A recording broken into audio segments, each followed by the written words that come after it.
मैं यहाँ आया था गाड़ी में बैठ के, अब जाऊंगा भी गाड़ी में, वरना मैं यहाँ से हिलने नहीं वाला। इज्जत का सवाल है। हेलो दोस्तों, एक बार फिर से आप सभी का स्वागत है बॉलीग्राज स्टूडियोज में और मैं हूँ अनुष्का त्यागी। कैसा लगता है अगर आपके काम की तारीफ पूरी दुनिया करे लेकिन आपके घर वाले ही ना करें? बुरा लगता है ना? ऐसा ही कुछ हुआ था साल 2021 में पुष्पा द राइज के साथ भी। अल्लू अर्जुन की इस फिल्म ने पूरी दुनिया में तहलका मचा दिया था। इंडियन एक्टर्स से लेकर क्रिकेटर्स, यहाँ तक कि दोस्तों वेस्टर्न एक्टर्स और क्रिकेटर्स भी पुष्पा के हुक स्टेप करते हुए नजर आए थे। लेकिन दोस्तों पुष्पा मूवी अपने ही होमलैंड आंध्र प्रदेश में अच्छी कमाई नहीं कर पाई थी। और क्या आप जानते हैं, इसको लेकर एक बहुत बड़ी कंट्रोवर्सी भी हो गई थी। दोस्तों जब डायरेक्टर तेजा ने ये स्टेटमेंट दिया था कि पुष्पा तेलुगु स्टेट्स के लिए हेवी लॉसेस क्रिएट कर रही है, और उनकी स्टेटमेंट के बाद अल्लू अर्जुन के फैंस की तरफ से उन्हें काफी हेट का सामना भी करना पड़ा था। और इसी के चलते डायरेक्टर तेजा को अपनी स्टेटमेंट क्लियर भी करनी पड़ी थी।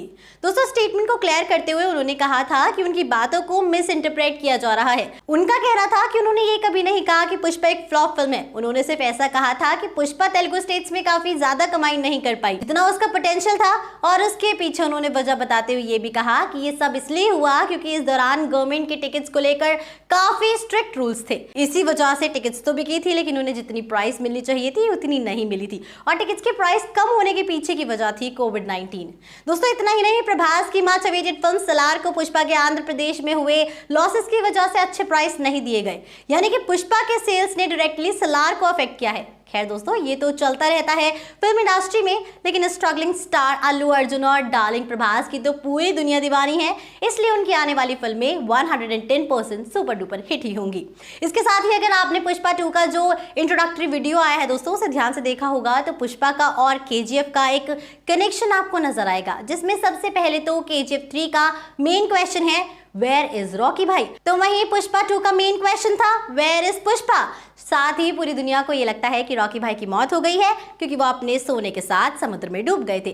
तो वैसा ही पुष्पा के बारे में भी सबको यही लगता है कि पुष्पा इज डेड, क्योंकि उसकी शर्ट में हमें 8 गोलियों के निशान देखने को मिले थे। अभी 8 गोलियां खाने के बाद और समुद्र में डूब जाने के बाद कोई कैसे बच सकता है? सही है ना, कोई नहीं बचता। लेकिन दोस्तों मूवी में हीरो नेवर डाइज, इसलिए पुष्पा और रॉकी दोनों ही जिंदा हैं, जिसमें पुष्पा ने तो पुष्पा 2 के टीजर के आखिर के 10 सेकंड में हमें बता दिया कि I am alive and I am back. But दोस्तों रॉकी भाई ने अभी तक एक भी क्लू नहीं दिया है कि मैं जिंदा हूं। हो सकता है कि सलार में उसका क्लू मिले क्योंकि उसे भी KGF यूनिवर्स का हिस्सा माना जा रहा है।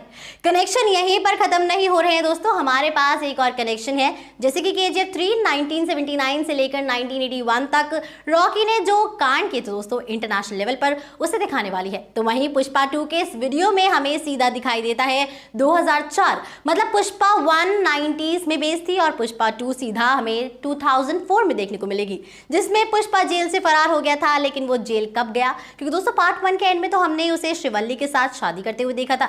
वेल पुष्पा 2 के बाद बनने वाली है पुष्पा 3 दोस्तों। तो दोस्तों हुआ ना पुष्पा और KGF में इनडायरेक्ट कनेक्शन? क्या आपने भी इस कनेक्शन को नोटिस किया था? कमेंट सेक्शन में जरूर बताइएगा। इसी के साथ मैं लेती हूँ आपसे इजाजत। हमारी आज की राइटर है मनीषा विधानी।